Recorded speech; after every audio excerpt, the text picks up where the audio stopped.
Hello, everyone. Welcome. Jump the gun. Hello, everyone. Welcome to the Ecom Co-op live advanced Amazon workshop. I'm one of your co-hosts today, Ryan Cramer. I have with me Kevin King, all the way from Austin, Texas. Kevin, it's nice to have you on today, along with our gaggle of Amazon experts and industry leaders, if you will. We're here just to kind of set the stage today, go through. We have so many people and so many great topics we want to cover today. So again, my name is Ryan Cramer. I'm the head of marketing and growth here at Frisbi. I'm actually in Brooklyn, New York today. We're going to be, we're an international growth and expansion company, but you're not going to hear from me today. I'm just here to help wrangle these amazing people from wherever they're joining around the world and helping you the Amazon seller, the brand expert or operations person, whomever is joining us today, you're gonna be hearing from some of the best people in the industry. So I'm really excited. This is recorded, so if you have a question, go ahead and put it in the chat. We'll be able to get back to it. You can revert to it later. I'm sure you'll get an email about the recording, and you can always go back and check out that slide or that presentation and go back. But we have a kind of a tight agenda today, so we just want to go through some of our introductions today. Kevin, quickly introduce yourself and we'll go around the room if you will. Yeah, sure, Ryan. Thanks. I'm glad to be here. Glad to help out today. My name's Kevin King. I've been doing this e-commerce game since 1995, before Google existed. Sold my first thing on Amazon in 2001. Doing direct marketing before that, so got a big background in this. Have 3 different brands live and active on Amazon right now. Plus, I do a lot of other stuff in the industry with the $1 Billion Seller Summit and doing stuff for Helium 10 and podcasts and a whole bunch of stuff. So yeah, that's me. And I just got on LinkedIn today for the first time. I actually activated my LinkedIn. I've been ignoring that invitation. So I got someone working my Bravo. LinkedIn today. So I actually said, you know what, I need to get with the times and quit using Facebook with all the old people. Welcome to the party, K Squared. I was super honored to have my invitation accepted today. So that's amazing we all got our invitations accepted all at once. So that's awesome. Kevin, thanks so much. We'll go ahead and kind of go through the order of how people are going to be talking, if that's okay. First, we have Shawn Hart, co-founder of Post Purchase Pro. Shawn, go and quickly introduce yourself. Yeah, my name is Shawn Hart. I've been in the marketing game since my first memory. I used to have to go hustle money to go to the swimming pool. But ecom 2010-ish, jumped on Amazon in 2013, launched over 1,000 private label products, coached to thousands of sellers. So I'm very excited to share a super cool strategy with you guys today. Awesome. Thank you so much. We're excited to have that be shared today on our webinar. Next, we'll have Jason. And I will actually have, this popped up as a poll. We have CEO and co-founder of AZSellerKit. Jason, welcome aboard. Thanks. I've been selling on Amazon since 2003. We actually used to sell movies and music. We had retail stores in Manhattan. 2014, we started an agency as the DVD CD world disappeared into oblivion. So we made an agency called MMX. We now represent 16 different brands on Amazon. And as part of being an agency, we wrote a software that we now sell to the masses called AZSellerKit. That's just a software as a service, and that does automated pricing and really gives us really insight into a lot of data that allows us to just help people and make better decisions overall.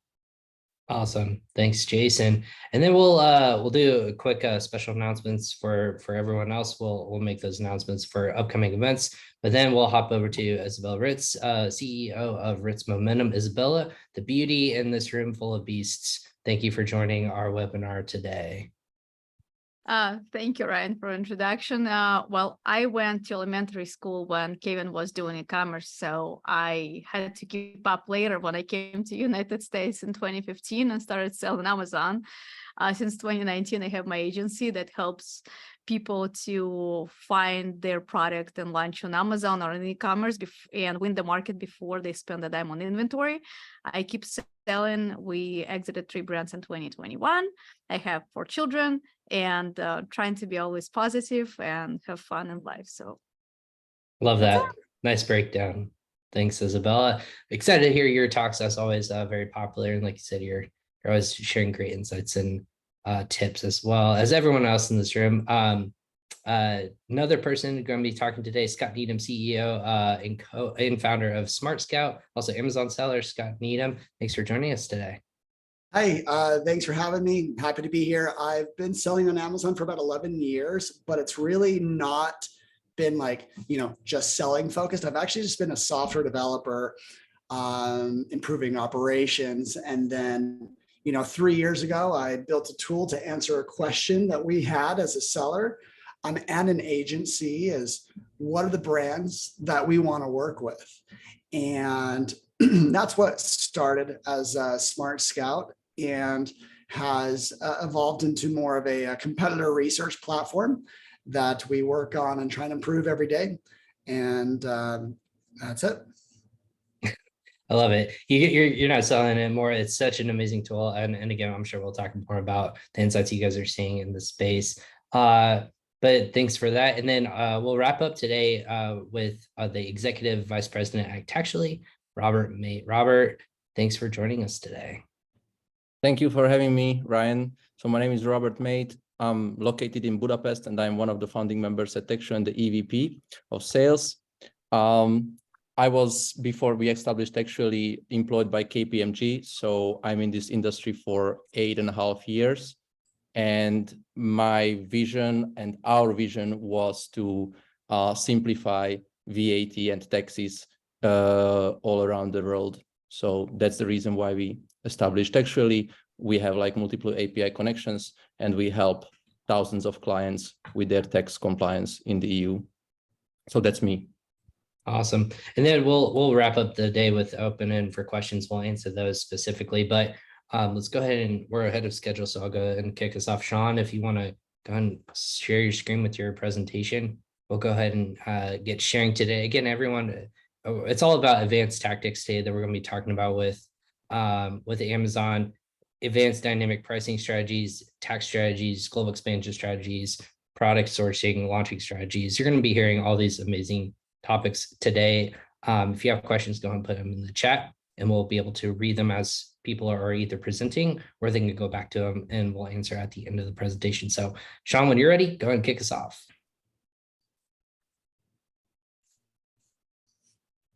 John, you're on mute. Yeah, you wouldn't know that I do this every day my whole life. So yeah, so you should see my slide here now. Yep, we got you. I'm doing okay, cool. So today I want to show you how to quickly double your Amazon sales actually in the next 30 days, especially for those of you who identified as brand owners. It will apply to everyone, but especially brand owners. Pay attention here. It's a process that I've been using for years called creative cloning. And my question to you is, what's the simplest and most profitable way to double your sales on Amazon? A lot of us are going about this different ways. We launch new products. We're always trying to identify new opportunities and scale. But really, I'm talking about doubling your sales through a process that this is going to change the way you build listings. Fundamentally, it's going to change everything for you if you think about creative cloning. So don't get too mixed up on the details here. I want you to think from a high level, what exactly am I doing here? So I'm going to try to break this down. Normally, it takes me about 25 minutes. So if I start talking too fast, you'll know why. I'll make everything available for all of you if you like it. But creative cloning has literally created more sales for me than any other strategy. And the crazy part, it's probably something you've never seen before.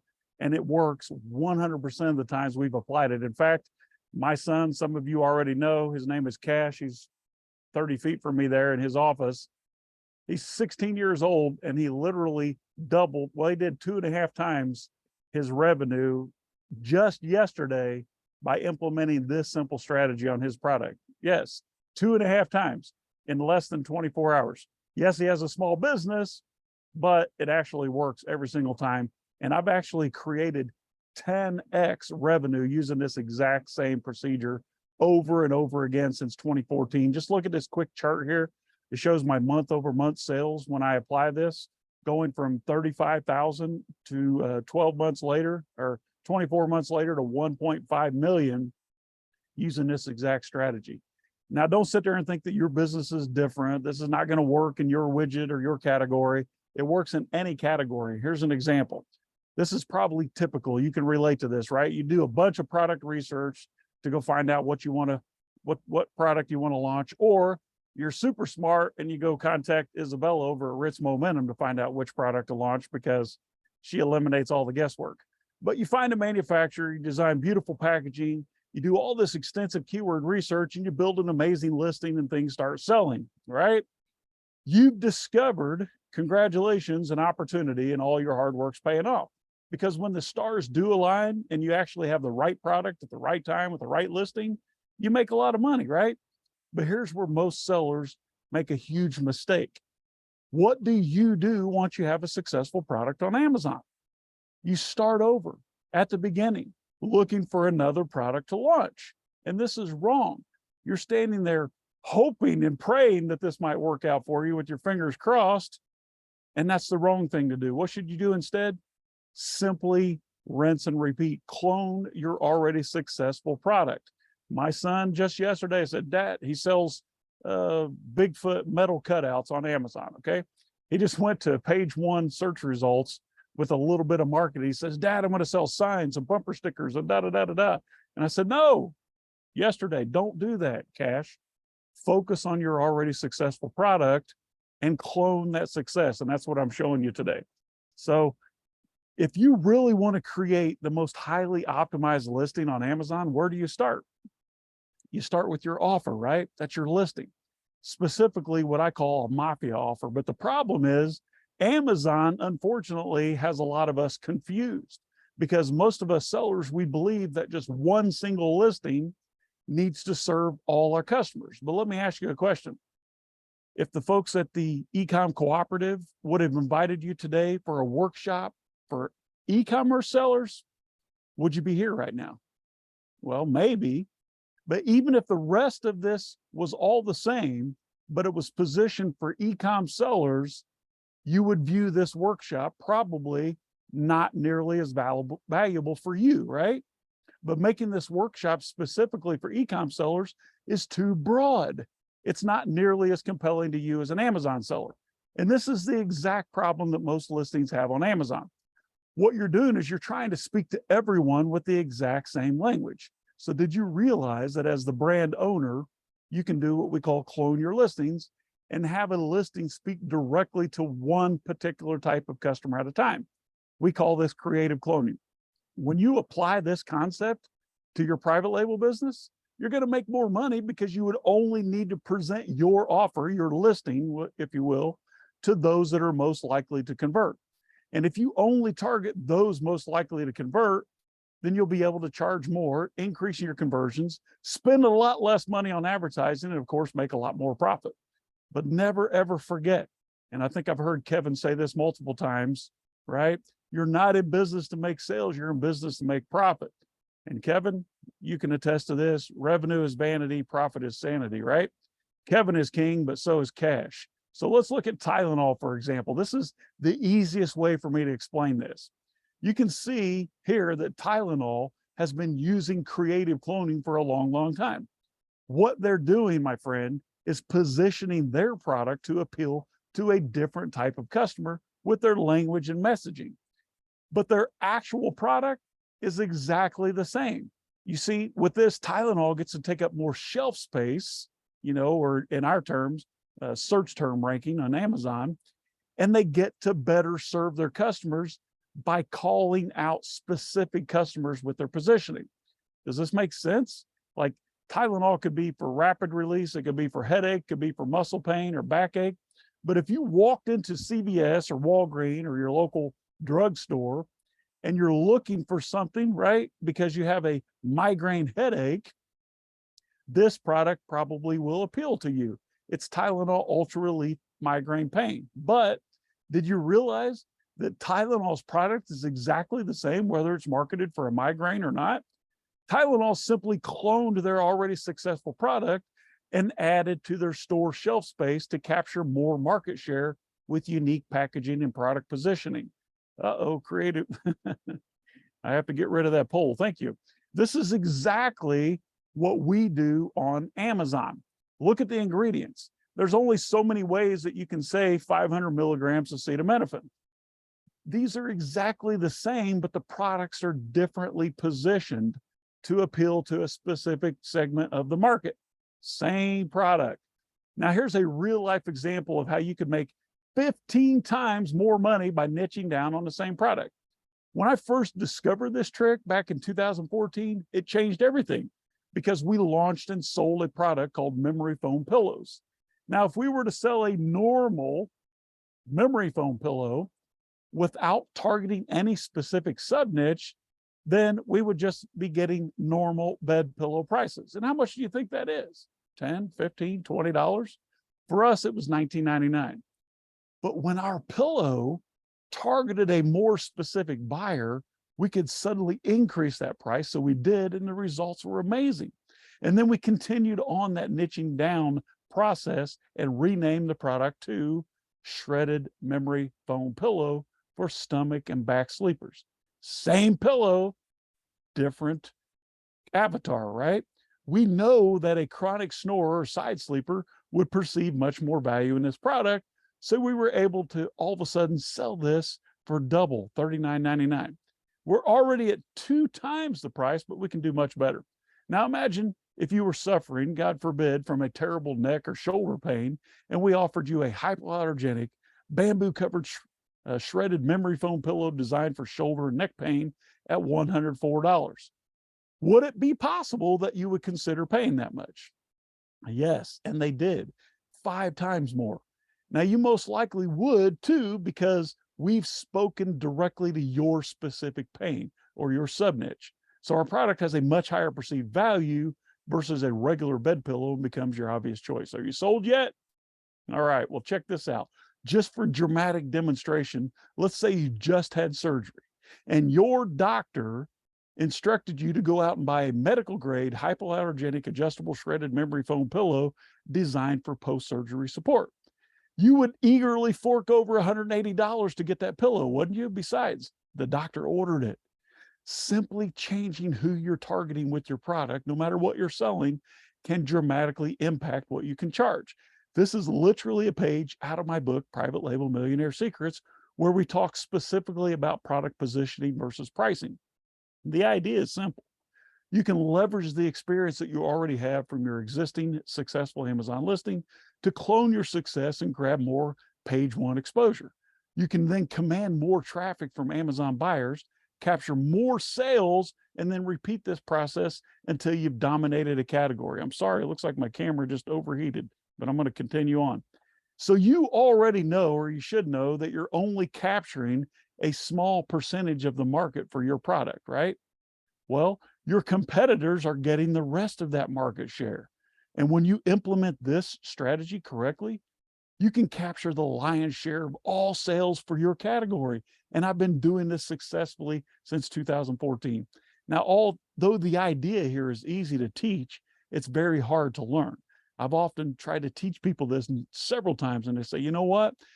I've been taught this 3 times, but I just learned it today. So pay attention and try to grasp this, because with this simple but powerful strategy, all you're really doing is repositioning some of your exact same product to appeal to a unique segment of your market. So let's say your type of product or widgets producing 1,000 sales per day on Amazon across all sellers and all listings. Your listing's doing great, right? You're capturing just 100 of these orders, or 10%. But isn't it true that if you had another successful listing that could also grab 100 orders per day, that you double your sales? We've repeated this process up to 7 times with similar results.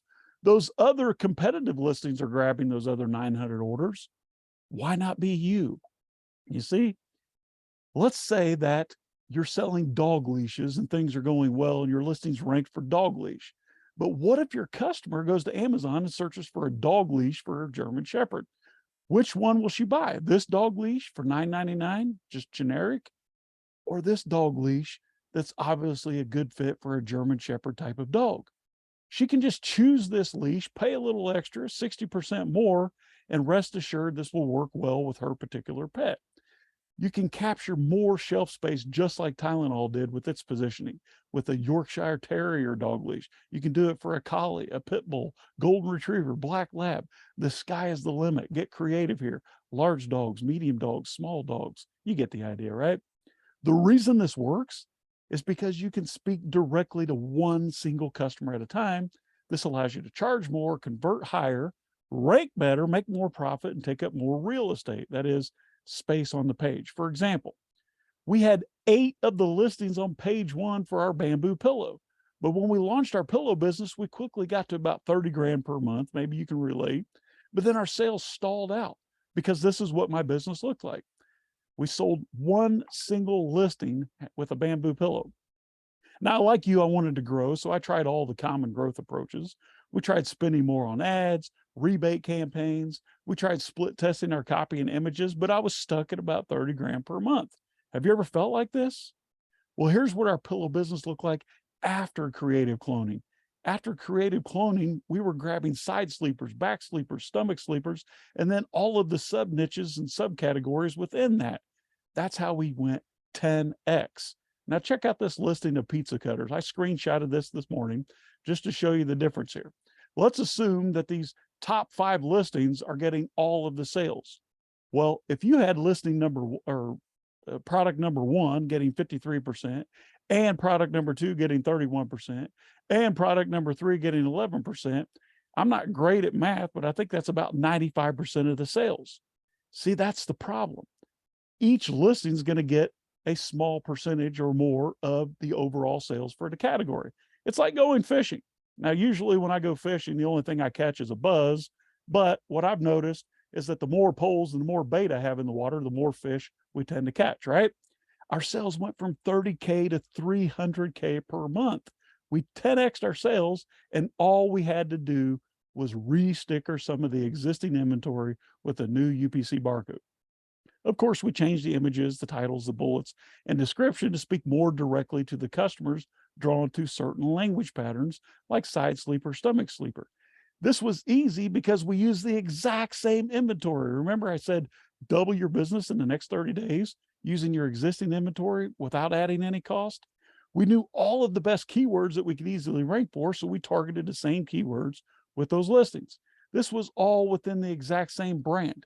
Why does it work so well? Because it's like shooting with a rifle versus a shotgun, where you can laser target the buyers with extreme accuracy. Because every single position in an Amazon search results page is worth a percentage of sales for that niche, right? Right. So for our pillow business, we had 8 listings on page 1 for the search term bamboo pillow. Now you can only capture so much market share by having one listing in a niche. As you add different listings that position the product differently, you'll capture more of the search results page, and therefore you'll end up with a lot more sales. When should you not clone your product? Well, when you don't like the results that you're getting. People always ask me this question, but the answer is really simple. Don't create more of a bad situation. If it's too competitive or low profit, whatever, right? You only want to create more of something that's working well. In fact, the only thing worse than working in the wrong direction is working in the wrong direction enthusiastically, right? Now, this is only one of the 4 core strategies that I've used to do very, very well on Amazon. So if you enjoyed this limited 15 minutes with me today, just so happens, Kevin, you were there. We just spoke at an event in Chicago last week called Ecom Summit, and I have a webinar scheduled for tomorrow where I'm going to dig deeper into these strategies. So just as a special bonus, I wanted to invite you all there tomorrow. There's nothing being sold, nothing being pitched. I'm just simply digging in a little deeper. So this is your chance to join this private expose. You're never going to see these things again. You can do that at Shawn'sTopSecrets.com or scan the QR code, and I'll be more than happy to invite you into that Zoom call. I'm just going to spend 60 minutes going through more of these things. So if you like today, you're going to love it tomorrow. It's super timely, and you can do it at Shawn'sTopSecrets.com. Let me see if my camera works now. Was that too fast, guys? No, perfect timing. You were up just right on time. You do this There for we a while. No, amazing. And if you have questions for Shawn or any of the other presenters later today, everyone, please put them in the chat. We'll make sure we recap at the very end. Question for Shawn real quick on this before we move on to the next one. So Shawn, the strategy is good. And I know back in the past, you told me, back a few years ago when you were crushing it with this, and you still do, but it still works. But you said you had like 8 or 9 of the positions on page 1 for some keywords. You're taking up all the real estate, all the shelf space, as you said.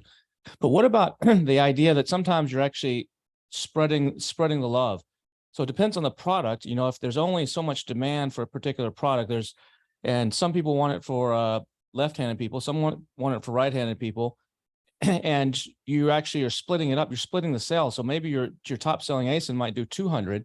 And then if you split that up and do one for migraines and one for back pain, like example you gave, instead of that top one doing 200, now it's doing 110. And each of those others are doing 20, and they're making up that difference, and you're grabbing, and it's good for positioning on other keywords. But then you might lose rank on the top keyword because now you're at 110. Your competitors are in there selling 200, 250, 300. You get slid down on that one. Yeah, you're niching down and you're doing better on those individual niches, but now you might actually be losing overall. Have you ever had an experience? I mean, I like the strategy. It's a good experience strategy, but just being devil's advocate here, what about that side of things? Yeah, you're definitely going to cannibalize some of your best listings in the beginning. But what we've seen, Kevin, is that we're not like competing with ourselves. What we're doing is grabbing that extra real estate that would otherwise be taken up by a competitor. So in the beginning, when you first see this, you're going to see a little bit of cannibalization in your initial listing. But once your second listing starts taking off, and it's going to be categorized and ranked in subcategories in different keywords, then that ranking will come right back. I can't argue with the fact that the actual sales figures get 2 times, 3 times, 4 times. Where it comes from is not my question. My question is, how do I get more of that? So that was really good devil's advocate.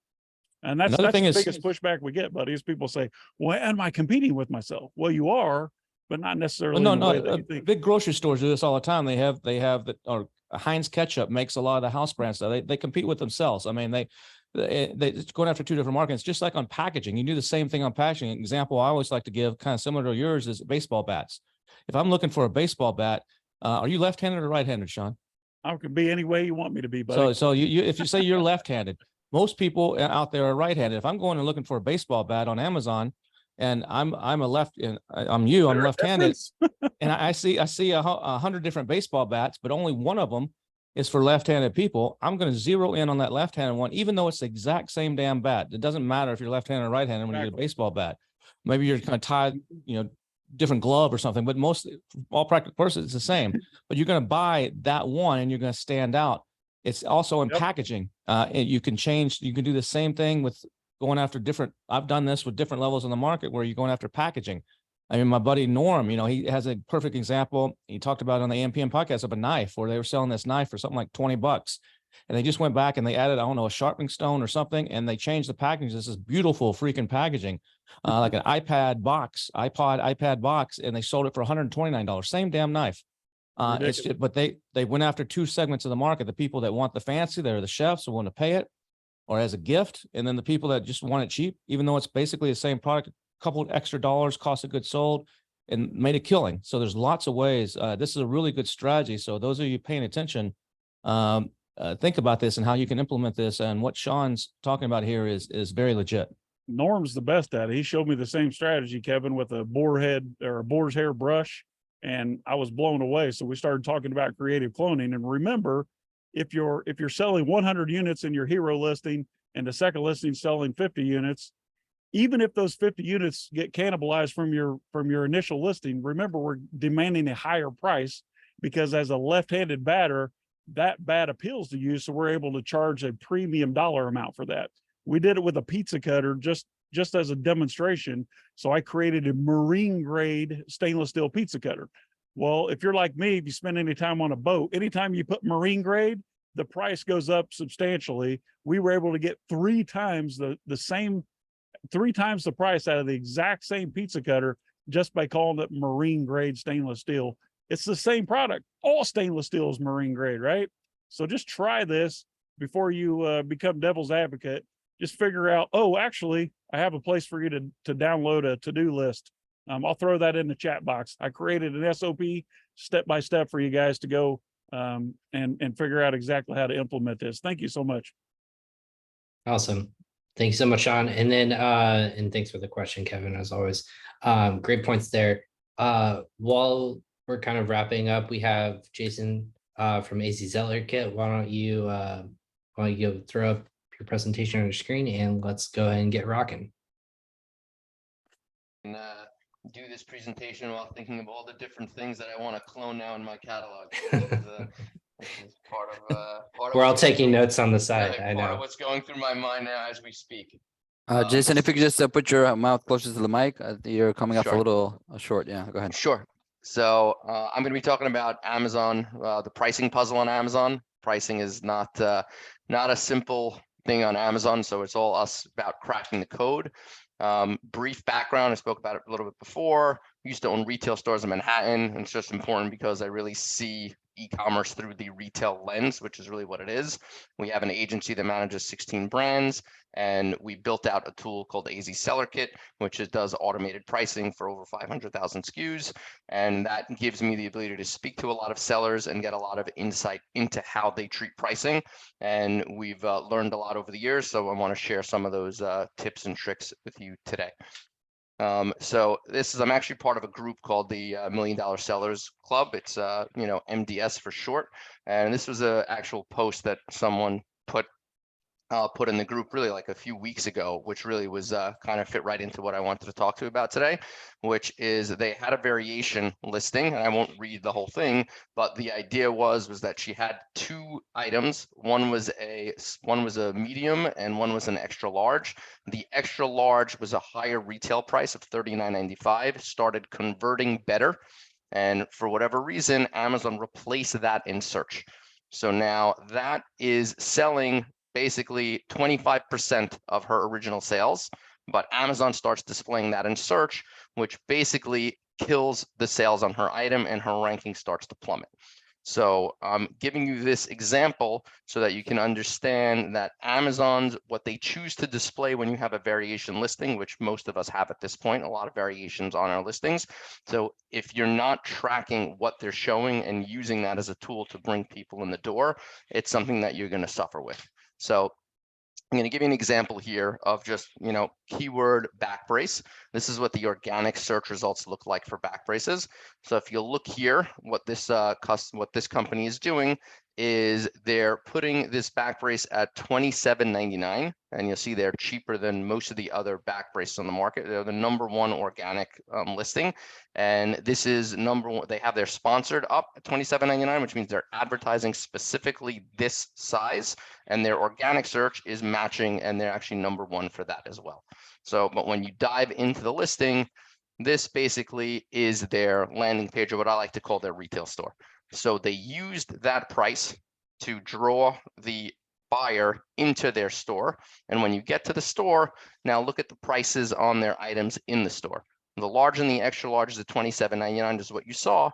But now you're in the store, the small mediums, $29.99, 2X, $28.99, 3X, 4X, 5X, all at a higher price. But they've already gotten you into the store. So using that strategy, and some of the things that we do is we're always tracking with our variations what Amazon is actually showing and making sure that we're putting the prices on those, whether it's via coupon, whether it's a prime exclusive discount, we're making sure that we're most competitive on that and using that as a loss leader, just like you would in a retail store. Make sure that the customer sees what you want in the window, bring them into your variation listing in that way. Another thing that's super important, we have a Prime Day coming up again in October. We have Cyber 5 coming up after that in a few months. We just left out of a Prime Day. And one of the things that gets people's attention is usually when we speak about the mistakes that we've made over time, seems to get more attention. So I want to talk through some of the mistakes that we've made so that, you won't make those same mistakes in the future. So first, on Prime Day, Amazon pre-filters their results. On this time, they did it on mobile only, which is about 75% of the traffic for a lot of this stuff that we do. And they pre-filtered it for promotions only or Prime Day type deals. So if they're doing that and you're not putting a deal on your items, you're basically not going to show up in search. So one of the things that we do is we make sure that we have at least one of our variations with some sort of a Prime Day deal or discount. You can do it like a Prime exclusive discount, and they have those special Prime deals. This way, when you're in search, if someone's looking for your item, you'll show up on that pre-filtered page. They click on your listing. The other items in your catalog don't have to have that 20% discount, but you can still put smaller discounts on those, but at least you're showing up in search on Prime Day. Another thing that happens to us very often is you got to check your Prime exclusive discounts the minute Prime Day launches. For whatever reason, we've had the experience that the deals look like they're going to be fine. 12 o'clock or really 3 o'clock in the morning, if you're Eastern time, inevitably something goes wrong on something. You got to look at it, check it. And those first hours of Prime Day are usually very strong sales times. So make sure that you have someone on your team that's able to manage those discounts and check and make sure that Amazon hasn't given you any errors or something to that effect once you hit that, witching hour. Another mistake that we've made that we really have learned and are doing much better at now is if you're selling on other marketplaces, Home Depot, Walmart, different marketplaces like that, and Amazon is checking your prices against those marketplaces. When you drop a price on Prime Day, which we've done, and we did large catalog drops on Prime Day, Walmart has a tendency to match those prices. Prime Day ends, you raise the price on Amazon. Guess what? Walmart didn't raise their price. You're going to get a high pricing error now from Amazon. How long is that high pricing error going to last? We're not sure. It's different. So what we've done is we started to test these errors for different marketplaces to understand how long are we going to have to live without the buy box in theory until Walmart raises their price and matches Amazon.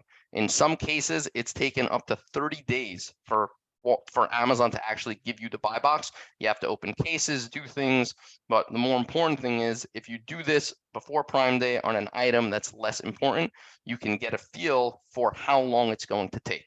And we've had situations where sellers destroy their business post Prime Day because now they have to be at that retail price because they end up in this everlasting price, match with Walmart. And so just at least know what you're getting into before you go into Prime Day or Cyber 5. Next thing, which is definitely important, is when you're reducing prices, you have to look at your ACoS targets and your campaign budgets.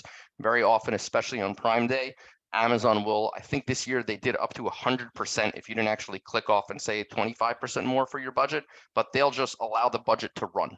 So what happens is when you lower your prices, very often you're going to sell and have a better ACoS. So if you're going to have a better ACoS, the Amazon algorithm is going to see that, say, great. Or if you're using software that uses ACoS targets, that's going to start kicking up your spend. And if that's something that you're not ready for, if you can't actually make money at those specific ACoSs, it's very important to make sure that you adjust down your campaigns to a place that you want to be and don't just let them run wild on, Prime Day or Cyber 5. Other thing that's definitely important, and we see this all the time, is people think that if you just drop a price on Prime Day, everything's going to be fine.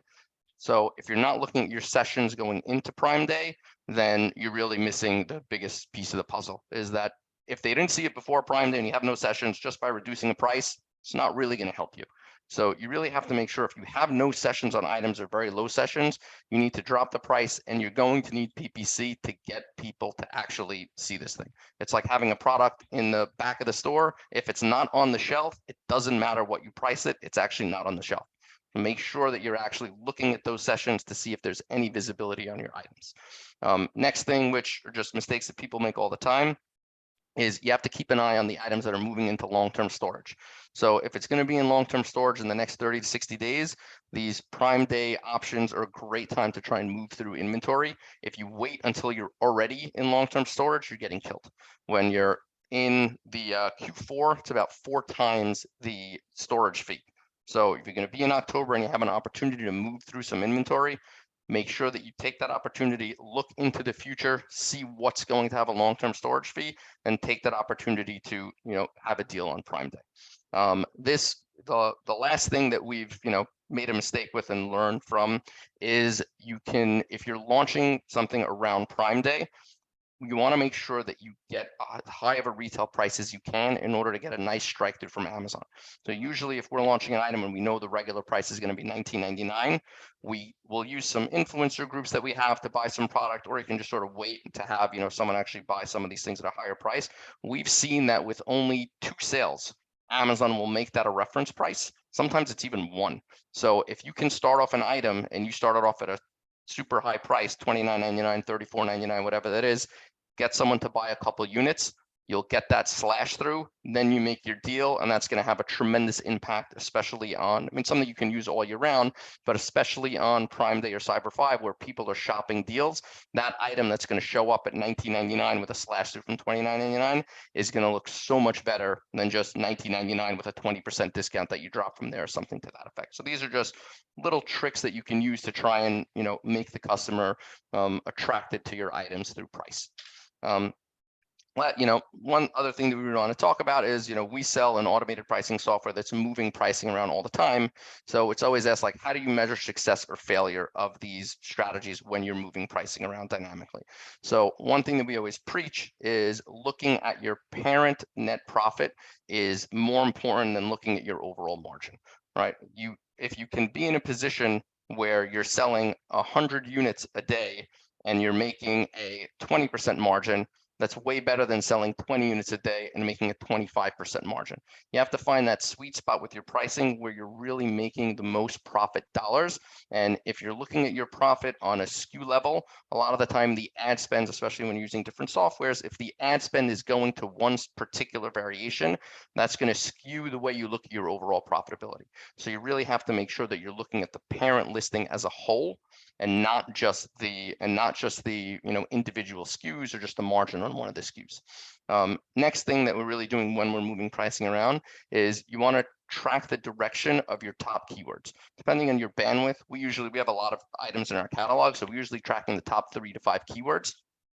As you move your pricing around, this is the best metric to see how those price changes are affecting things, is if your keyword ranking is trending in the right direction or holding as you move pricing up, that's good news. If your keyword ranking is starting to drop as you raise pricing, you have a problem. And then the same idea, if you're dropping pricing and that drop in price is not really affecting your keyword rank, then that's usually not necessarily a good sign, and you're probably just giving away margin. So hone in on that when you're actually making those price changes, and it you know, really goes a long way in understanding whether or not you're being successful. Last thing is, when we're looking at catalogs, and we're dealing usually with very large catalogs, so we really try and focus on, you know, things that we can look at clearly, simply, and, you know, concisely. And we've learned over time that you really have to focus on velocity optimization and not profit optimization. Amazon's a directional algorithm. So what we really have found is that if you're selling 20 pieces a day on an item for $20, let's say, if you raise the price by $2 and you lose 2 sales, you have made more profit for that short period of time. But because Amazon's a directional algorithm, what ends up happening is 18 turns to 16 turns to 14, your conversion rates start to drop. And even though you feel good for a couple of weeks that your sales are, you know, looking like you're more profitable than you were with lower sales, you can't really fall into that trap on Amazon. So we're really trying to focus on where you can hold your velocity or increase your velocity while increasing price. If you can't do that, we're usually making recommendations to not try and increase price and allow yourself to lose velocity. And then the last thing that we always say is that is a lot of different data points coming from you at Amazon, from conversion rates to, you know, different things that you can look at. For us, the guiding light that we use as an agency is looking at our session data. Is that if Amazon is choosing to display your item, and sessions is basically showing you how many people are clicking on your listing and looking through it. So it's a sum of all of your keyword research. It's the sum of all your organic ranking plus your PPC is your parent session data. So if you're actually going to track your parent sessions period over period, and you're making any changes, whether it be ad spend changes, price changes, listing optimization, whatever it is that you're doing, you want to make sure that the changes that you're making are resulting in Amazon giving you more search volume ultimately for free, right? Most people can't live just on PPC sessions. So you want to make sure that the changes that you're making are leading to a higher sessions, and you can almost map it on a graph all the time. Sessions equals sales. When you see sessions go up, your sales are going up. So if you're trying to find one metric and you want to look at that on a parent level, that really is our favorite metric to do analysis on whether or not you're going in the right direction with whatever decisions you're making on Amazon.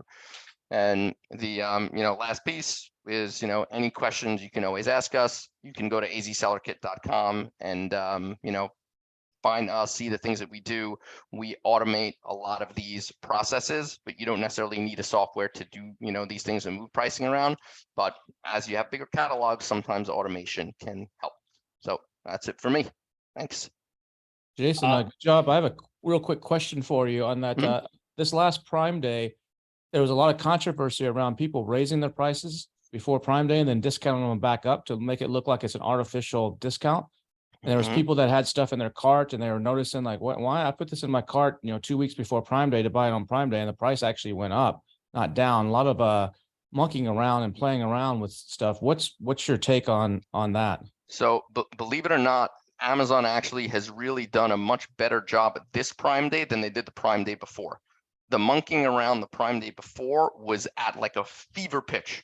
So they did a lot of things as far as their reference prices this time around, where they made it much tougher for Prime exclusive discounts, at least, for you to put those and play those shenanigans with Prime exclusive discounts. So that being said, what we saw is we really felt as this Prime Day was better than the previous Prime Day.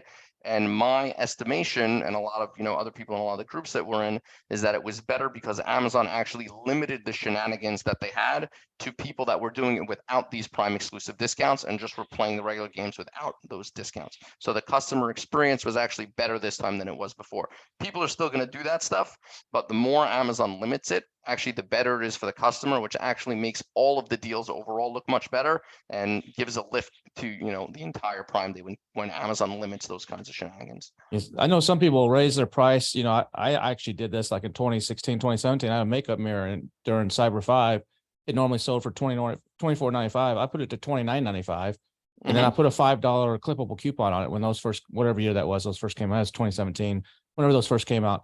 And and what that did is, most people don't redeem the coupon. Some do, but the ones that see it at $29.95 and get a $5 coupon, everybody else is at $24.95. They look at it and they're like, wait a second, this one must be better. It costs more, but I can get it for the same price. So it's the psychology of playing that, and it works. I actually 100%. Sold more. Yeah, we did phenomenal with that. The 2 years before Amazon really shut it down, we literally raised all of our prices, and we just did Prime exclusive discounts on everything to give that perception. And we hit home runs out of the park. We tried it again in the October one. All of a sudden, everything errored out, and they just put this reference price in instead of sale price, and that was demolition. And we lost like the first 5 hours of Prime Day just fixing things.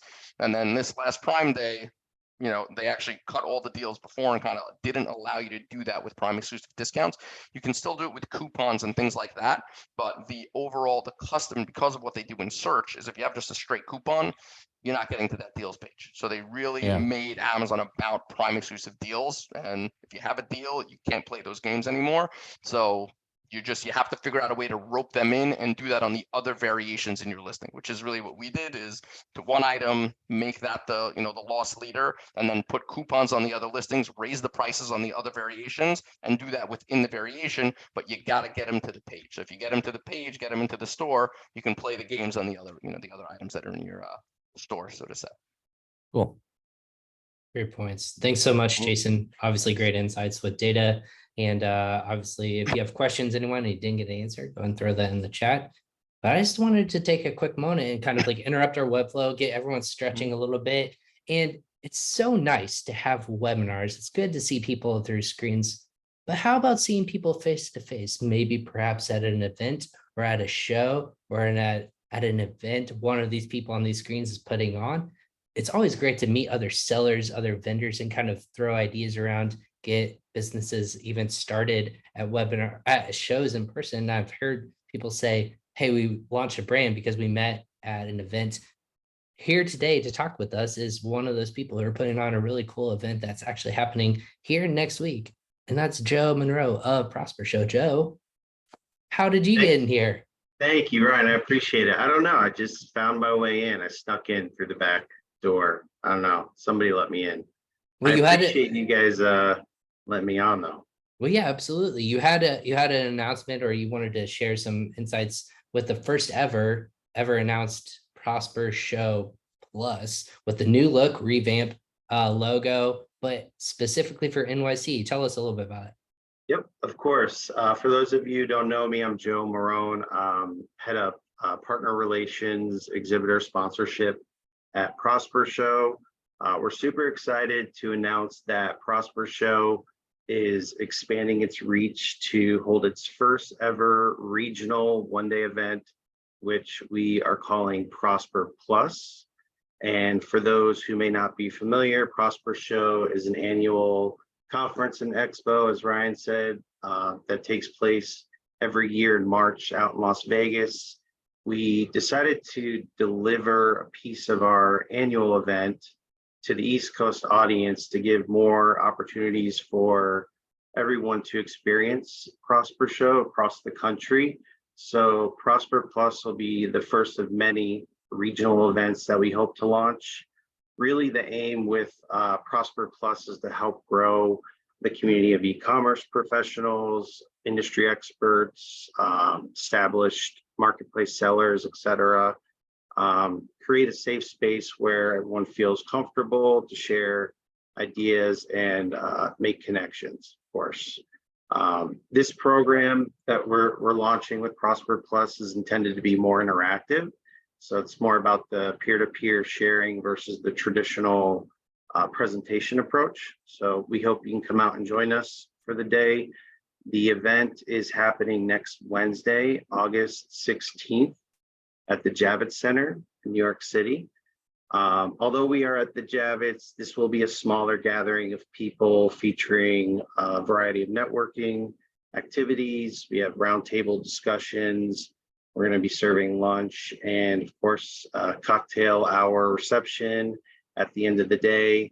The day is going to start with our first interactive session between sellers and service providers, where industry experts will be unveiling their expertise during a new session, which we're calling Solution Showcase. And then following Solution Showcase, there's going to be individual networking opportunities where we're going to facilitate one of our most popular elements of Prosper Show, which is known as the Think Tank Workshop. So the Think Tank experience is very popular. It started a few years back. There's going to be 2 think tanks throughout the day, one in the morning, one in the afternoon. And this is essentially a workshop method which intends to facilitate peer-to-peer idea sharing and solution sharing in an arranged carousel format, like a roundtable format. So we actually hosted a think tank on the road with the E-com Cooperative last year. For those of you that were up in New Jersey with us last April at Tactical Logistics Warehouse, which turned out to be a great event. So really, this is just another chance for everyone to be together, discover new ideas, solve problems, and make long-lasting connections. So we hope everyone can make it out, visit with us at the Javits Center. Again, that's next week, Wednesday, August 16th. And yeah, more information can be found on the website, prospershow.com. If you want to come check it out, there's also a coupon code that we'll be sending out to everyone following the webinar with a discount if you'd like to register. Amazing. Thanks, Joe. And again, if you're new to Prosper, again, it might look a little different. The rebrand is amazing. So if you had a part in that, Joe, thumbs up from me. Also, you guys are doing an amazing newsletter that just got released as well. Yours truly did a little Q&A about post Prime Day statistics that we saw at our company. So that's actually featured on the blog and website. So stay up to date, earmark the Prosper Show, not just for the date and when it's going to be announced for next year, but also for the great content that they're pumping out there too. So check that out if you haven't subscribed as well. Joe, thanks so much for hopping on. Yeah, appreciate it. Awesome. And then not just Prosper Show that's coming on. Again, the event community is still staying strong going into Q3, Q4. We have a couple other shows with people who are in this virtual room, again, putting on for the first time, AMZ Unite. Again, if Scott, you want to say a quick few words about this first time event, correct? Yeah, it's a first time event that we're putting on August 31st.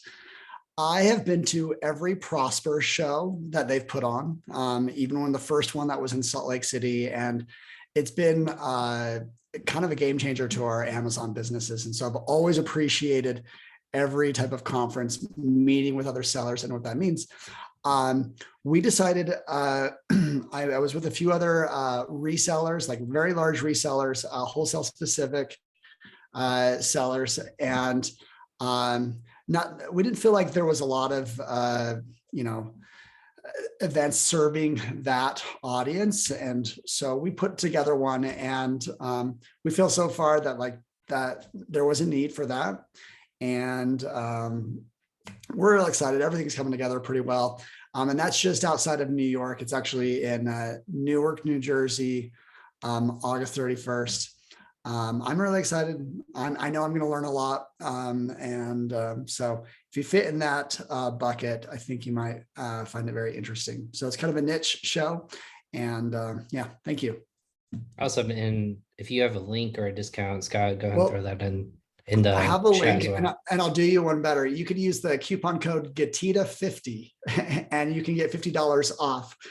It's amzunited.com. Awesome. That's amazing.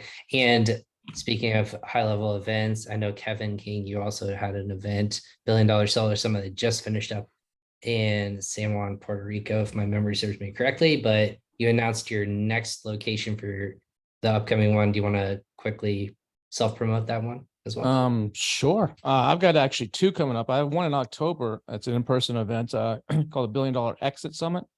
Doing that in conjunction with Scott Dietz at Northbound. It's a small 30-person workshop, bringing in all the heavy hitters, his entire team, lawyers, investment bankers. So anybody looking to exit in the next 12 to 18 months, it's hands-on, personal, one-to-one walkthroughs to really get you laid out to maximize an exit and hopefully add millions of dollars. It's $1BillionExitSummit.com. It's here in Austin. It's a small event, like 30 people, but that's going to be amazing. I think going to make some millions of dollars for a lot of people. And then I have the next $1 Billion Seller Summit, number 10, happening in May in Kauai, Hawaii, May 18th to the 23rd. And then with a second event, optional event right after it called Level Up, where we're switching hotels and we're doing 3 days, like a level up event at a different hotel on the island of Kauai. So the $1 Billion Seller Summit, like you just said, we just finished one in Puerto Rico. Everybody that was there said it's the best one so far. Each one gets better and better. We're always trying to top it. They're true experiences. A lot of events, they're great content, great networking, but we try to take it up another level. We do a lot of competitive gaming. These sellers are competitive. We do Survivor-esque stuff, Amazing Race type of stuff, and we got some really cool stuff planned, Jurassic Park style in Hawaii. So it's going to be amazing. That's at BillionSellerSummit.com. Amazing. I attended last $1 Billion Seller Summit was in Austin, and I can personally say it was one of my favorite ones I've ever attended, or event, I should say, attended. So that being said, a couple other quick notes here with no one else to speak on. I'll just quickly announce it. Ecom Co-op dinner is going to be held after Prosper Plus. If you have questions, you can reach out to the Ecom Co-op team here, which is the sellers dinner, the amazing dinner, so you can handshake and talk to Highland sellers post that event. So that's coming up. And then I'll go ahead and speak on behalf of Amazon Accelerate Conference. That is going to be coming up in September, which is September 11th through, I believe, the 13th. It's technically like the 12th, the week of the 11th. So 12th, 13th, 14th out in Amazon land in Seattle, Washington. It's an amazing event. I think their deal is buy 3 tickets, get 1 free. You have to have a Seller Central account. So if you go and check that out, Frisbi will be there. So if you come on and say hi, if you have, I can look for a discount or a link to sign up for free. It's free virtual, but in person, I believe it's like buy 3, get 1 free. So I'll drop that link below. And there's a couple other people who are going to be in attendance as well. Enough about events. Let's talk about content. Next we have, and I'll bring back to the virtual stage, Izabella Ritz, CEO of Ritz Momentum. Izabella, you ready to get things kicked off after that nice little break? Of course. Amazing. Thank you for the intro again. And a little bit more about events. The ones of you who are going to Accelerate, we are hosting the party. And that will be so much fun. We have Casino Entertainment, and we have Scott there, and Getita, and other people as like companies as the sponsors. It's only for sellers, and service providers are allowed there only if they are sponsoring. So the ratio vendors to sellers will be absolutely amazing. We are going to have so much fun. So make sure you're signing up. Gitide has their specific link, and Yoni, feel free to drop this link into the chat. Okay, so as you know, I am CEO of the agency, Raise Momentum, and everything that we're doing is based on the data. So we're very, very data driven. We're using usually 5 different softwares when we're doing the product research and analytics. So we're using SmartScout, Data Dive, Amazon Product Opportunity Explorer, Sellers Tools, and Helium 10. And today I want to share some insights on how we're building this relationship and how we're reading this relationship in between the data. I'm going to share the screen. I've been told that I have just 10 minutes. I will try to be in this frame. Maybe I will be finishing like in 7. You're more than welcome to ask me any questions you have. I understand it might be complicated because it's data and because it's relationship in between different type of the software. And don't ask me if I will have to pick just one software, which one would that be? If I could, I will. So that's why we're using all of them. My God, where is how can I move a little bit? Okay, so let's jump into that. So I didn't try to be super creative. I just picked the first product I could, and it's actually matching pretty well Shawn's and Jason's and Kevin King's comments and about product repositioning, because here we're looking at the same purpose of the product, but at the same time, this product has different keywords. One of them is seat cover for the toilet for kids, and another one is just a toilet seat cover without the addition for kids. And first, I want to show you this one is the screenshot from SmartScout, and this one is telling you about I believe it's shared voice. It's the new feature that they have. So you can see here the brands that are taking the majority of the market.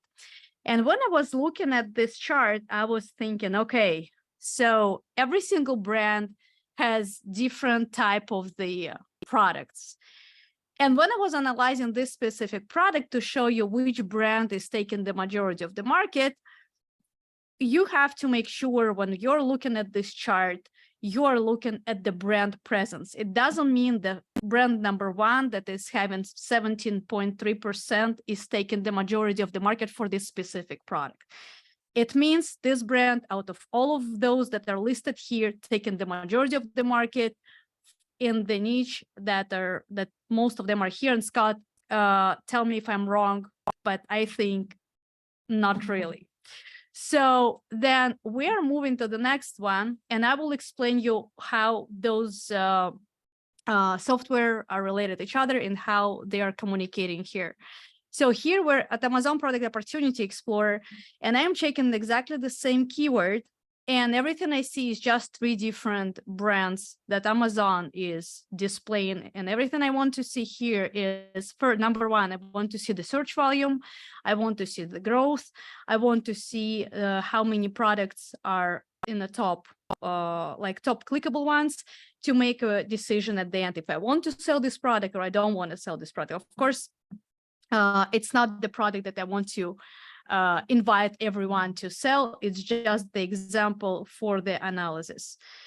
And average price on the right side also makes sense. So when you're analyzing all these metrics, make sure you're not looking only for the growth, you're also looking at the average price, because average price is having a cap in between your cost of goods and your marketing and the profit. So the lower is your price, the lower is your potential profit and the lower opportunity you have to do your PPC campaigns. Then I am, so if you will look on the right side, I have here niche analysis. Oh my gosh, I don't know. Give me a second. I'm trying to move Zoom because Zoom is closing like half of my page here. So I have here the plugin of Seller Tools, and I'm able to open it to do the analytics, what is going on actually inside of this specific product. And I'm checking here both of those. I'm checking the one that is the toilet covers disposable kits, and I'm checking here on the next page, you will see I'm analyzing the regular one.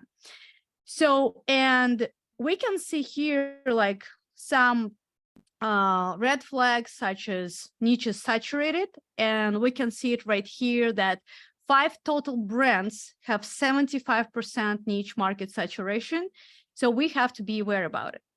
And if we will come back here to the page number 1, when we've been looking at the SmartScout, it is kind of truth, because if you will look at the first 5, 6, we have the majority of the market is being taken by those specific brands. And that's not it. When I'm going to the page number 2 and I'm analyzing the product that is the regular one, right? Like not for the kids, not for the children.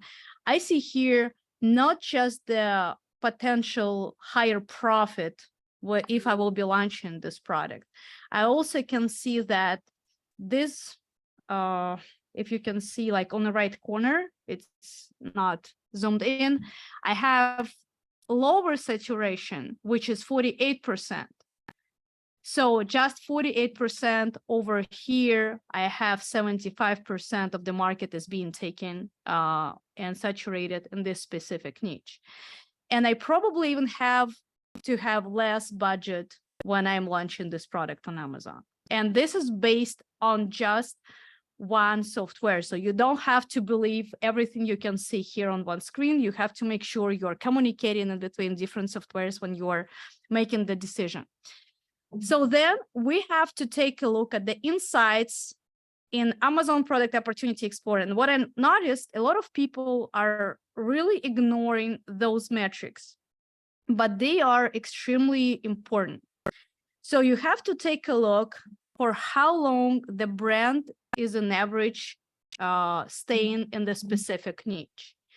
You have to see how many selling partners joined in the past 360, and you have to see how many successful launches been in the past 360 and 180 days. So generally speaking, when we're trying to read these metrics, we want to see that the brands being in the niche for a while, and we don't want to see a lot of people that will be joining this niche in the past 360 days. So we don't want to, if we have a high demand, we don't want to see more than like 5, 6 brands joining this niche. And if we have a low demand, we don't want to see any, like we want to see 0 to 2 or 0 to 3. And we want to see successful launches, because if nobody can succeed out of people that are launching the brands, the products, that means something is wrong. Sometimes it's just niche being created by the brand. For example, iPhone, right? So if you will create iPhone number 2, high likely you will not succeed because you're not iPhone. And if somebody is trying to launch another iPhone, they shouldn't do that, because they cannot differentiate this product, or they have to name it differently, they have to reposition, etc., etc., etc., etc. But if it's just the generic product and you're trying to improve the seat cover for the kids, for the children, and you're trying to differentiate the product, and you have this opportunity to do it, and nobody succeeded in the past 360 days. And success, the factor of success here is $50,000 a month or more. And if nobody was able to do it, then again, look into the niche and check what's wrong with that. Sometimes people just keep doing copy-paste products and copycats, and you cannot do anything with that. Sometimes, sometimes it's just poor customization. Sometimes niche just not letting you do anything with the product at all. And here you can see the picture is absolutely different. So if there we had, I will come back to compare. So if here we had just 3 people, 3 companies for the past 360 and 3 successful launches for the 360. And we had here average in sales 8 years and average brand age 3 years. Then here we have a little bit different picture. So we have here 39 brands. We have an average 9.5 in the brand, in the niche, and we have an average 3.3 years to 3.5, which is similar to the previous product. However, here we have more people trying to launch this specific product. So here we have 9 out of 11 launches that are being successful. And we are having here 3 launches for the past 180 days. So when you see these numbers, where I want to lead you, you have to check how many keywords do you have for this specific niche. And would you be able to compete and to be number 10 on the page 1 that is fighting for this specific keyword with the same product? And will you have the potential amount, the good potential amount of opportunities to stay next to the same products? And of course, will you be able to be differentiated? Then we're moving to data dive. I love data dive, same as I love everyone else. So what we can see here, look, please, if you don't know, if you never use data dive, on the left corner, you see 71% is search volume strength, and it's a saturation with the search volume for those specific keywords. In the bottom, you can see the relevancy of those products that I listed, that I chose, and the product that I was choosing, I was taken from the SmartScout. From the page 1, I chose, I think, first 5 or first 6 to make sure that I will be aware if those products actually taken the majority of the market as it listed or not. And I chose every single one that is taking the majority of the market based on the SmartScout. And based on the keywords, we have 86% relevancy, which is good. But on the left side, when you see the keywords, you'll be able to see that we have only 4 major keywords, 4 main keywords that we will be able to rank our product. So if I will come back to these numbers, and we will realize that 9 people already launched it successfully, that means all these 9 people are trying to fight to be on a page 1 where we have just 4 main keywords. Of course, we'll be able to find more keywords, but it will take us more efforts, and it's definitely something already that will be hard work, and the competition strength based on the main players on the market is like pretty bad. Also, don't forget to take a look at the suggested bid. So here's the interesting part. When we're doing product research, we can see the fluctuation from week to week. And sometimes when we are doing the initial product research, and then we're doing product research in like 3 weeks or 4 weeks of the same product, we're trying to revalidate to give this product to the client, we see the difference sometimes in the product, in the suggested bid, sometimes it's up to double. And also, I didn't include the screenshot because of the lack of time. I've been told, again, like 7 to 10 minutes, but we're looking very intensive. We're using very intensively SmartScout Ad Spy that can show you how much every single brand is spending per the specific keyword, per the specific product. And if you will look into this metrics, you will be able to find out if actually your product can stand out or cannot, and if it's something that you are ready to spend and invest into your potential earnings. And when you do those, you have to look into the like you can look the revenue line here. Are you ready to spend this amount of money and invest into this type of the revenue?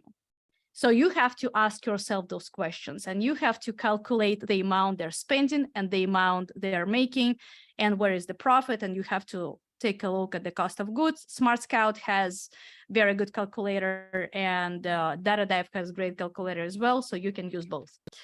And then we have to take a look at the potential rank optimization and listing optimization here. And at this point, I really want you to pay attention, because if we'll come back on page number 1, this brand Haspeko, I don't know, they have 70.3% of the market. We agreed with that. When I was Googling them, they're all over the places. So they are really, it's a big brand. When we're coming to the data dive, come back. When we're coming to the data dive, they are last in the list. So you can see the green line, which means none of the, like this product is not ranked for the main keywords. But this product is still pushing something on Amazon for this, being on this niche, just because people know this brand, just because people are finding this brand based on the brand name. Which means when you're analyzing the potential of your ranking, of the potential of your SEO optimization, you have to, oh my gosh, I have this data dive now. Oh my God, okay. I have this poll now on my screen. I cannot remove it. Okay, so now we can click into the button optimize, and we can see where we can be potentially on the market when our listing will be optimized.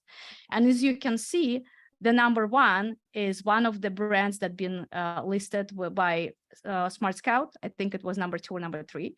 But the number 6 is the brand that been listed as number 1, and they are not hitting the market like for 50% of their keywords, which means even if it's a big brand, it can be optimized and be on a page 1, which means if they're not taking this advantage, your brand can take this advantage in case if you will decide to go with this product on the market. And I hope it does make sense, because I know it's complicated and you have to go back and forth from one metrics to another metrics, from one software to another, but it's all makes sense when you're putting all these puzzles together and you're using these softwares to make your choices correct and to make your choices powerful. Because if you're not going to do it, this is generally speaking, you can fail and you can invest your money to nowhere. And if you want to schedule the call with us to discuss more, you're more than welcome to scan this QR code, and we will be more than happy to help. Yeah. And now I can't stop the screen share. Izabella, congratulations. You made it. You did great. Yeah. We're just going to keep Can you stop my saying, screen share? I there don't you know go. why. Okay, finally, it stopped. I don't know. It's just glitched. The polls throw you off, especially when you're looking at the screen. So I can attest to that. And I saw the questions I can answer. Would there be reply? Okay, I registered for Prosper. Okay, cool. If you have questions to me about this software and the relationship in between software, please let us know and let me know now. I can answer the questions. It's complicated. It is not simple. It's not easy.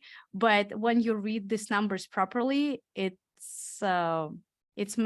helps to make the decision that will save you a lot. Isabel, can I ask you a dumb question, maybe for everyone who's probably possibly thinking of it? There is no dumb questions. What I'm full of them. What do you typically do seasonality wise of good times of year to do this exercise? Is it once a month, once a quarter, once a year? How often do you have sellers who are successful in this space that are working with you? How often are they doing these exercises? So pretty much every single time when you are looking for the product that you are planning to launch, you have to do this. Like you have to go and analyze at least for the pain points that you have.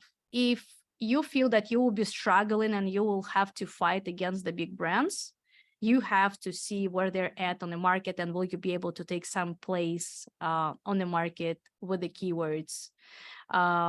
If you are launching product later than 6 months since you found the product, you have to revalidate this product and you have to go through the validation process again.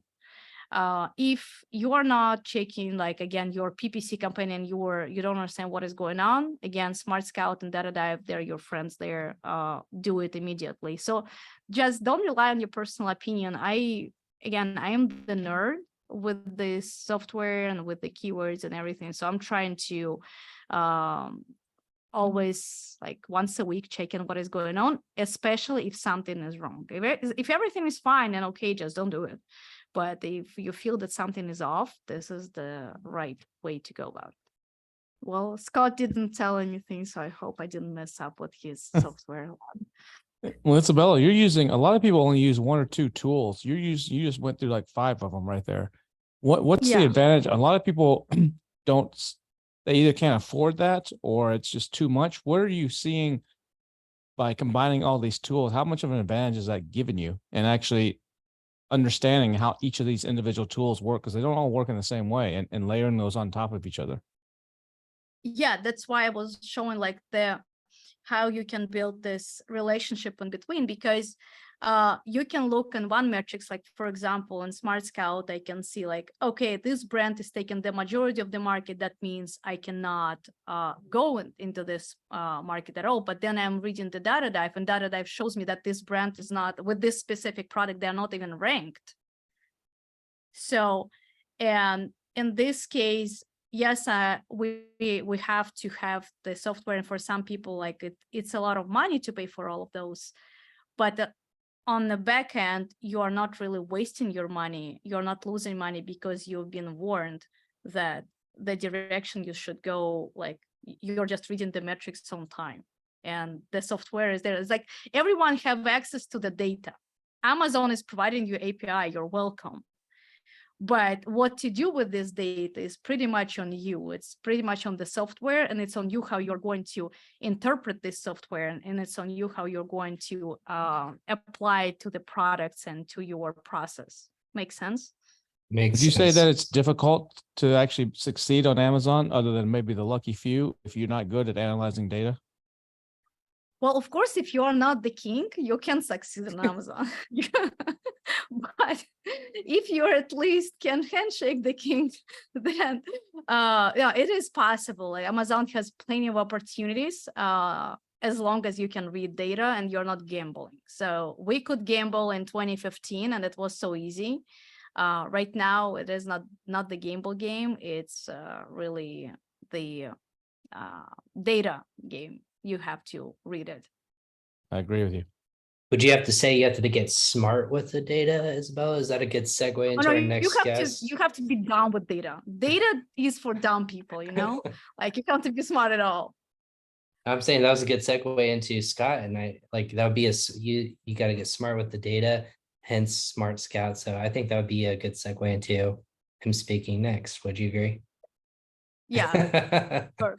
And amazing. Hey, Izabella, in the Q&A also, we had Ahmed actually ask which tools they used. If you can answer that for him, that'd be, or yeah, for them, that'd be fantastic. Awesome. Yeah, Scott, I know we're running a little bit behind, but take it away. Hey, The floor is yours. No worries. I'll get to the punch. And so, yeah, as thank you, Izabella, for setting me up so many times and what we wanted to talk about. But first, let's get the right mindset. I'm going to share a great YouTube video. It's 25 seconds long. Apparently, I hear it's offensive to share Jets content, but I guess I'm playing risky today. So hopefully you're able to hear this. I did check that box. This is what the greatest thing about sports is.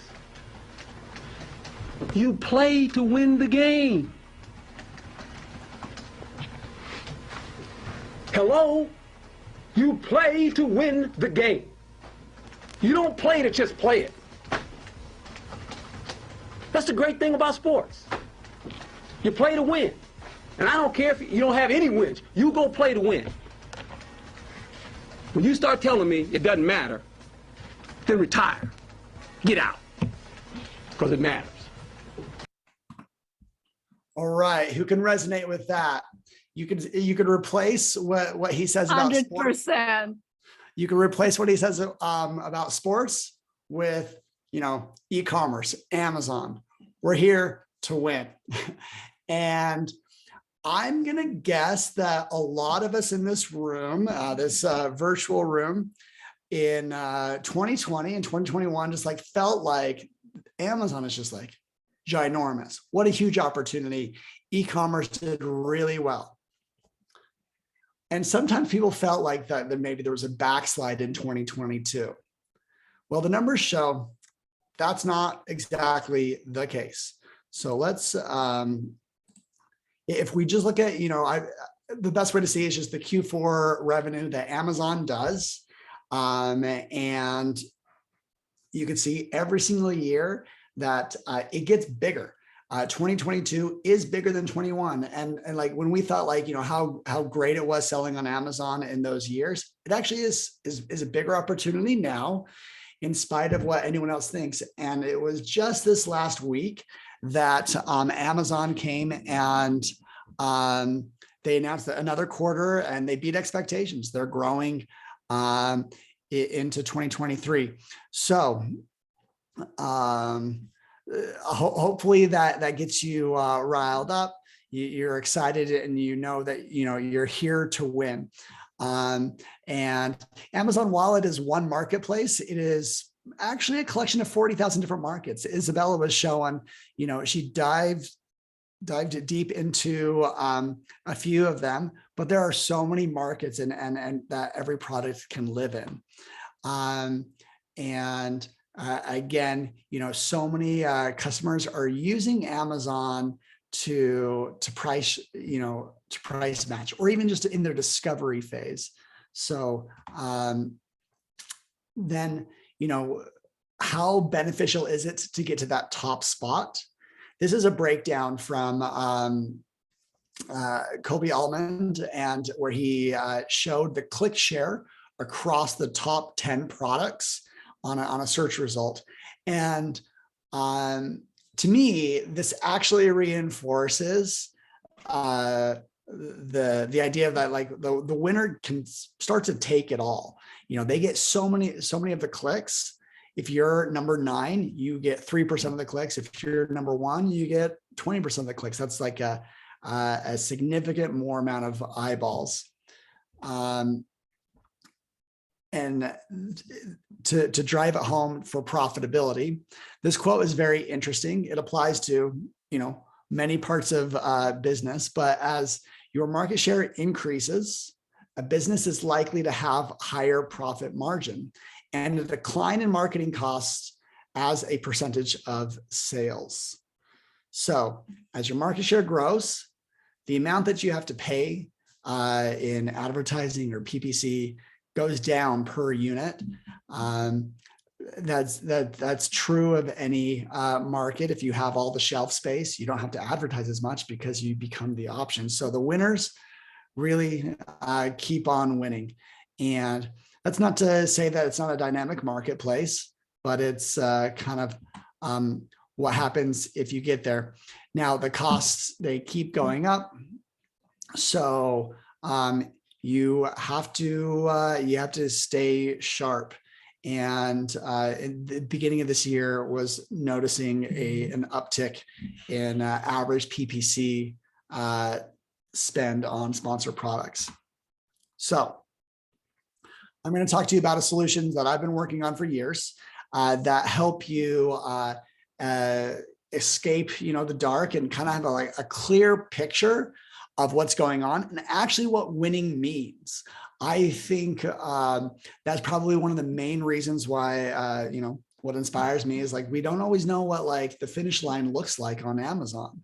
Yeah, we don't know, how to reach, the 100 million customers. And so this solution is trusted by some of the largest sellers, and we're thrilled. And so SmartScout's what I've worked on for a few years, and I like to think of it through this picture right here, where we have different data levels. You could start on the big picture stuff, looking at the category. We're talking like, if you're in the home and kitchen, if you're in electronics, there's a lot of insights at the category level that kind of gives you that bird's eye view. Now, let's say you want to dive in. Well, when you're at a category, you can just click through and look at all the brands that are selling in that category. And if you want to click even further, you could look at sellers. And sometimes, brands and sellers, sometimes we think of them as the same kind of entity. And that can be very true if you have a private label brand. But sometimes brands actually have complicated distribution. They use distributors, they use brick and mortar, and so the sellers can get a little bit fuzzy. And so that's a very interesting part of the piece. Then you could click through even further and look at products, and then at the the bottom level keyword data. And oftentimes you could even start at a product or keywords and move up to the category to see, if you want to dive in, or if you want to, get the bird's eye view. You can win by spending time at both levels to get insights. So there's something that puts SmartScout on the map, and it was a map that we built 2.5 years ago. I don't think everyone, there are some people that use the map in their business, but what the map does better than anything else is kind of gives you an idea of what SmartScout is and the data. So I'm diving into Los Angeles. I have no idea who we're going to click on, but every yellow dot represents a seller. I've chosen to select the top 50,000 sellers. And here's a big dot over here, Liquid IV. Oh, I know exactly what they are. This is, so we just have some details about the seller, what their offers are. So these are the products and the price. And then we show what brands that they have. So here's something interesting. Liquid IV is so large that they actually do have a lot of sellers. And I could jump in right here and see all of the sellers of Liquid IV. So they do have a lot of resellers on their brand. So very interesting. I can X out and go back to the map, and we can look at someone else and get inspired by what they do. Okay, here is a seller called Outdoor Livin', and they sell Intex, Swimline, AquaCheck. These looks like they're like a lot of swimming pool brands pool. I've seen a lot of pool and spa and Swimline and Aqua. You get an idea about a seller and what their estimate revenue on each brand is, and what their percentage is. Here's something very interesting. There's this brand that they have called Destroyer Plastics, and we have them at 100% of that brand. That to me tells me that they have an exclusive relationship, or they own Destroyer Plastics. Okay, so I like to share that to show off, what you can learn in SmartScout, kind of how its data all connects together. Now, who here has heard of a brand called Angry Orange? Or bonus points if someone can tell me who actually owns Angry Orange. Wait, I got it. Sorry. Can I answer? Yeah, go for it. Is that Thresia? It is. It is. So we're going to pick on them for a little while. Let's have some fun looking at Angry Orange. Here's we have a brands tool where like every single brand is, you can just type it in and, get some insights, and we can jump in and see their products. And, here's just a whole bunch of orange products. They are pet odor removal, and they've expanded into, different types of pets. I think they're doing a little bit of Shawn's strategy in having very, very similar products, or maybe even the same solution, and marketed in different ways. And I'd have to spend a little bit more time, researching the brand, but it kind of looks like that. They've also done some product expansion. Now we can let's actually look at their sellers. We'll see, okay, Thalestris, that is, that's a Thrasio selling account. Here, let's jump into the subcategories that they're in and their existing market share. So, I would say there's only one category here that they're, looking like a real winner. They have over 10% market share, and that's the dog odor removers. And it looks like they're on the decline. And I dove in on this, and it's true. They have a few products that slipped from top 10 positions to, about from number 10 to about 100. So they've had a little bit of a decline. Maybe it's seasonal. Maybe they had a product get yanked for a little while, or an advertiser just came in and competed against them real hard. We could probably figure that out if we spend enough time looking into them. They are also in the cat odor and the cat stain removers. So they're in a lot of different categories, but only one of them are they, maybe let's say 3 of them, are they a real player where they have, more than 5% and doing a lot of revenue. We can, from here, look into the other products that are in that subcategory. But for brevity, let's get to the juiciest stuff. Let's see. So I have here a tool we call AdSpy.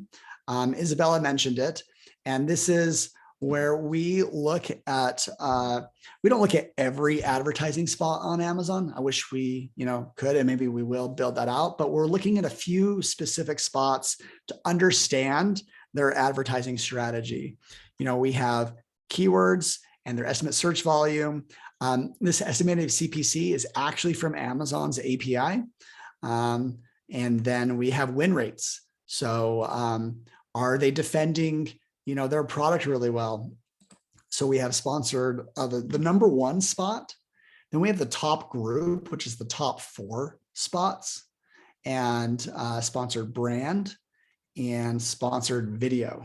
So you can see, there's 3,000 keywords here that they're spending money on. You could filter out, let's actually exclude, not contains, orange. Let's maybe get rid of the branded terms. So here's their non-branded terms. And, you can see, we could throw all sorts of filters. Let's, let's go long tail, but max of 100. Did I get that right? Yeah. So you can filter it and all sorts of ways. AdSpy is, kind of looks like they even found some Chinese characters to advertise on. I have never seen that. It takes a big brand to find that, and they're getting a fair amount of search volume on that. That to me, that actually is a sign of sophistication. That they really have done their research on this brand, and good thing they do that, because we're picking on them right now. So then one thing I like to do, if you're a competitor to Angry Orange, this is kind of a gold mine of data, in that we have this tool called the Keyword Detective. And we can kind of show all the different buckets of keywords.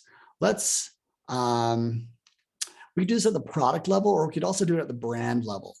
I'm going to remove Rocco. I don't know that brand, but I'm just gonna do Arm & Hammer and Angry Orange and see, Arm & Hammer looks like they're a larger brand. And here's all their search terms that they have. Here's the search terms that they share.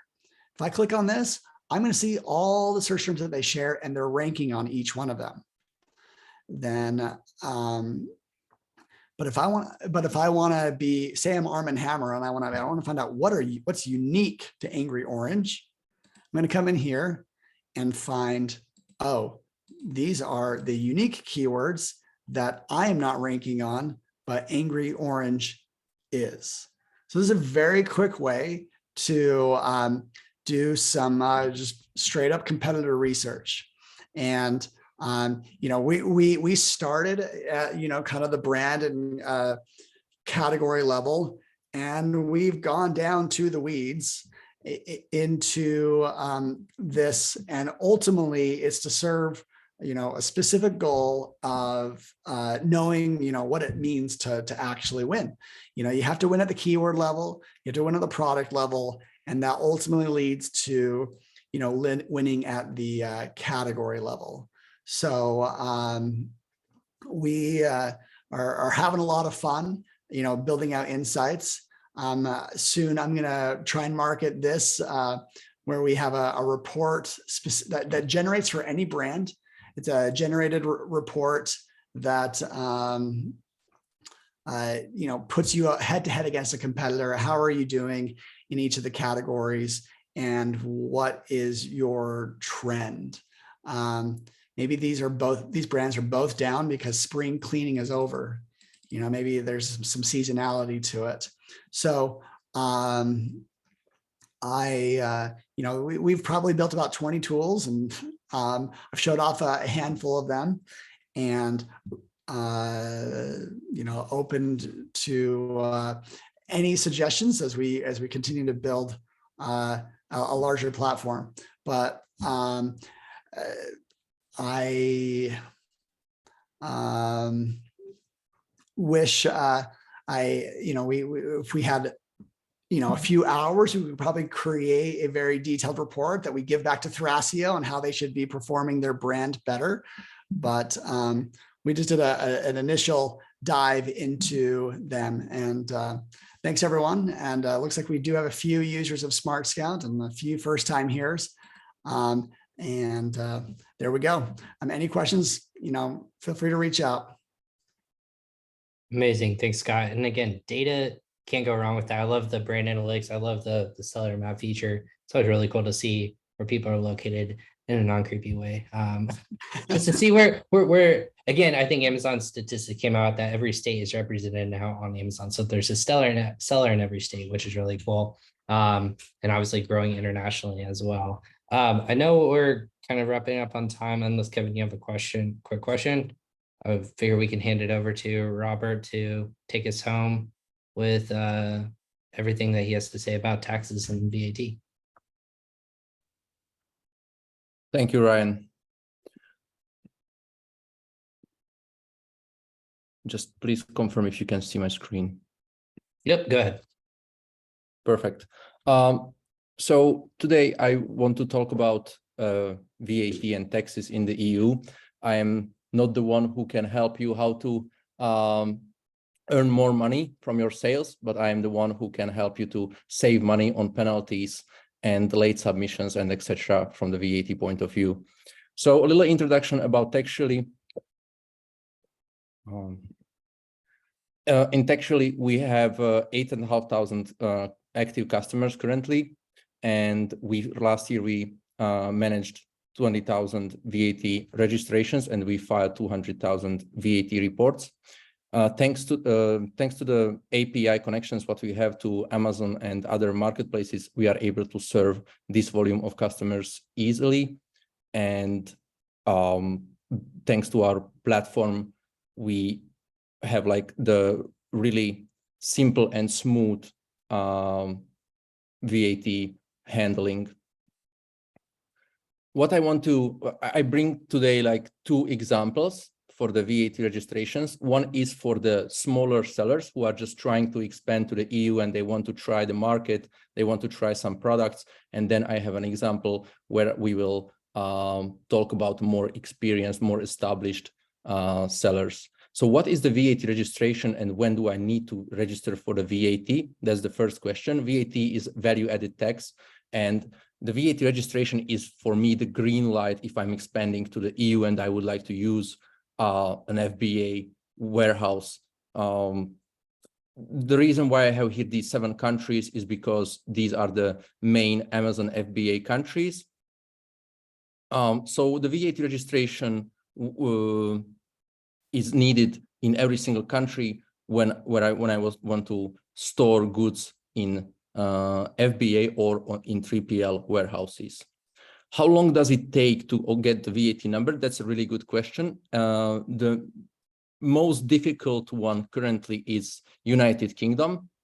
They made it currently like really, really strict. So they require a lot of additional documents. And the rest of the countries, I would say we are able to manage it between 2 and 6 weeks.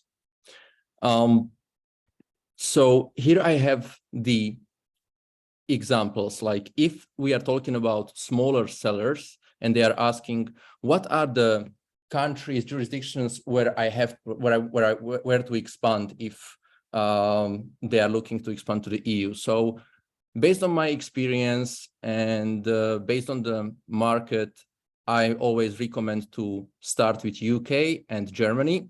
Why? UK is like really easy to expand for the US clients because they don't need to translate the listings, etc. And they understand also all the documents, what they need to sign.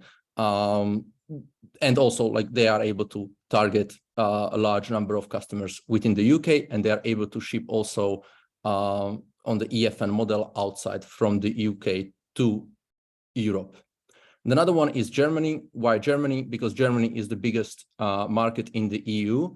And if they are registered in Germany for the VAT, they are able to serve all the European clients with their products. And they don't need to get the one-stop shop registration because Amazon is collecting those VATs on behalf of the client. This is another advantage of these two countries is it's really cost effective because both countries do not require any fiscal representation, which is like a company who is responsible for the clients to pay taxes. So these two countries do not require that.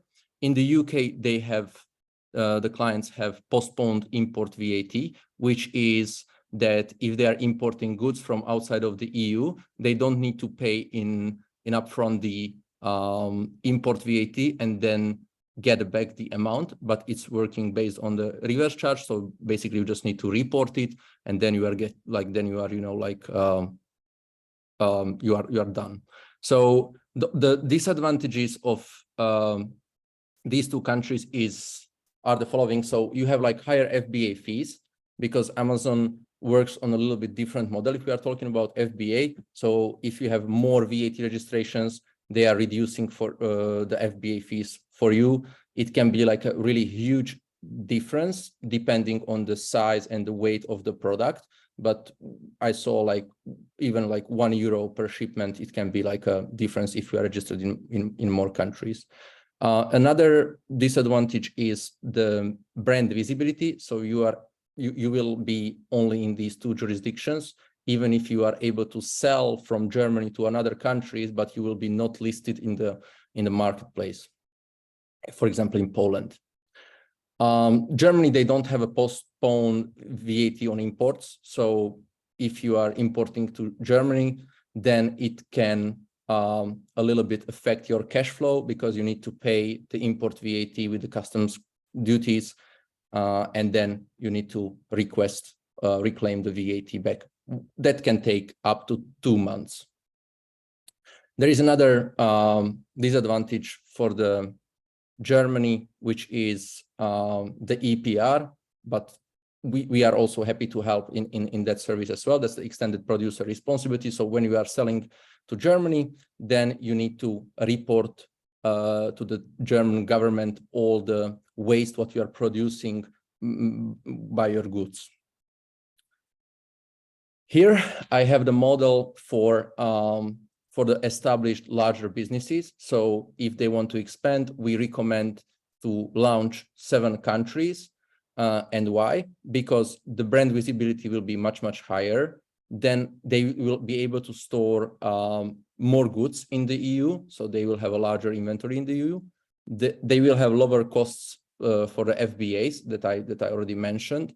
And also they will have a fast delivery. They can be like the top Amazon sellers in all the marketplaces if they are able to achieve like good sales and like good products. So what are the disadvantages for this model is like higher fees to launch. In most of the countries, you have also fiscal representation, which is a bit more pricey. Also, you need to have the translated documents in the local languages. You will need someone who can really be up to date with the regulations and with the documentation, what you need for the VAT registration. So it's always better to work with some tax experts. Also, here you have a little bit more administration because you have more VAT deadlines, what you need to follow, and you need to pay taxes on time. Every country has a different VAT deadlines, different type of VAT returns, different type of filings. What if you launch Germany and UK, for example, and you do not apply for VAT numbers in the other countries, but in the Amazon Seller Central, you activate the full FBA for all the 7 countries? That can cause you a lot of trouble. So Amazon can suspend your account. That's the first one. Then you will get penalties for non-compliance, and you need to probably register retroactively, which is also more cost, like more pricey, and also you will get fines for late submissions. You will get interest rates and everything. So we always recommend to register in advance for every single country, and do not make that mistake that you just accidentally turn on all the FBA countries and you register just for UK VAT or just for German VAT. So because that will cause you more issues than if you will, be prepared from the beginning. So that was, I would say, everything from what I wanted to mention. We were running a little bit late on the time, so I wanted to be just a little bit quick, and I hope it's useful. If you have any questions regarding any VAT or tax compliance tasks, then please feel free to contact this email address. I will reply to all messages. Awesome. Thank you, Robert. Thank you very much. Yeah. And again, I know a couple of our panelists had to hop off due to just being at other meetings and whatnot, but for the people who are left, I know we have a few questions, I believe, but otherwise, while we're on webinars, it's also cool to hear about breaking news. For everyone who's here, we just got alerted that Amazon Prime Day, or they called it, I'm going to go ahead and quote this real quick because it's very specific.